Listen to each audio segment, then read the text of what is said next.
And as promised, back on Local 6 Midday with another edition of Local 6 LiveLine, visiting with everybody's friend, Fowler Black. And Fowler and I have known each other a long time. I'll just disclose that. In fact, if I could use a putter, I could hit his front yard from my backyard. We live that closely in Paducah. But Fowler, we talk about Paducah being a UNESCO creative city. We alluded to that a moment ago. For those that may not know, what exactly is a UNESCO creative city and what does it mean? Well, it's a mouthful if you take away the acronym. It's United Nations Education, Scientific and Cultural Organizations, but most people know it through World Heritage Sites. That's the well-known network of UNESCO. But there is another network that is in place called the Creative Cities Network, and Paducah, we are now in the 10th year of our designation, is celebrating its 10th anniversary as a UNESCO creative city, and so we are wanting to make sure that our own people are aware of just how important the designation is.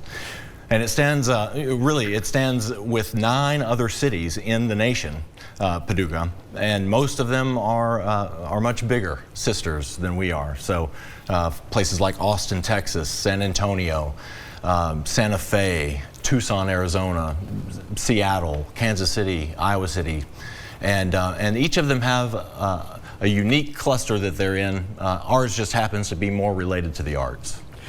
I was going to say, much of these cities, or actually all of those that you mentioned, are not only bigger, but they are further west of Paducah. So Paducah is probably the easternmost creative city.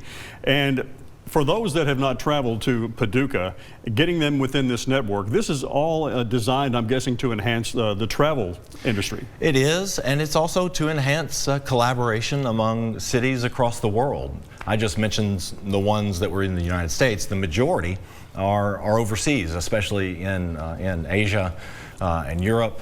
And so much of the world over there is very familiar with UNESCO. Americans, by and large, are not. And so the real advantage for Paducah, being the size we are, is that it's a portal for us to enter onto a larger stage, basically, to get stories, resourcefulness, ways that we have been innovative in terms of product development in our city. The Lowertown Arts District was one that was a great example. From 2000 to 2015, the National Quilt Museum, the Paducah wall-to-wall floodwall murals, a great adaptive reuse. So using what you've got and making the best of it.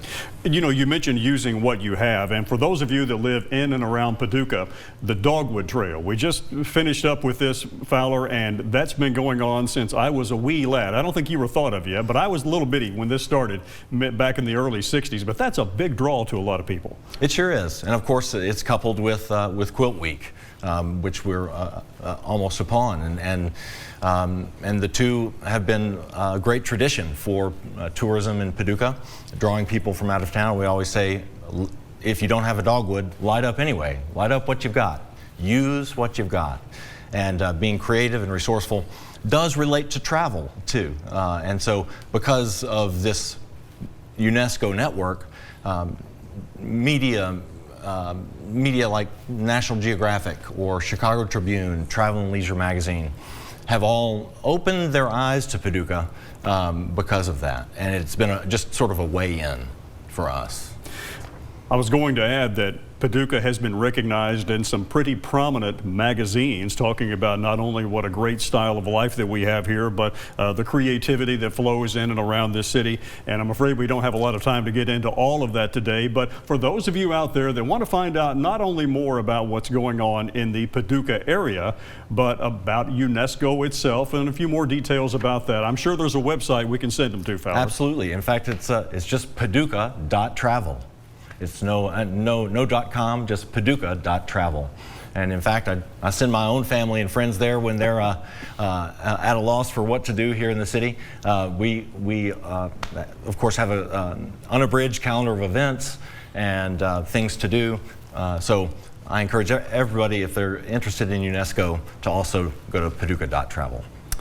He is Fowler Black with the Paducah Convention and Visitors Bureau. We thank Fowler for his visit today, and we're going to be seeing Fowler and some folks from the Bureau a little bit more on as we go on throughout the year, letting you know exactly what's going on in the Paducah-McCracken County area. So Fowler, always good to see you, buddy. Great to see you, Dave. As I said, he's my neighbor. See him walking down the street with his wife and new baby, so which is not so much a baby anymore, but that, I digress. So we thank you for watching. Stay tuned. We've got more Midday coming up.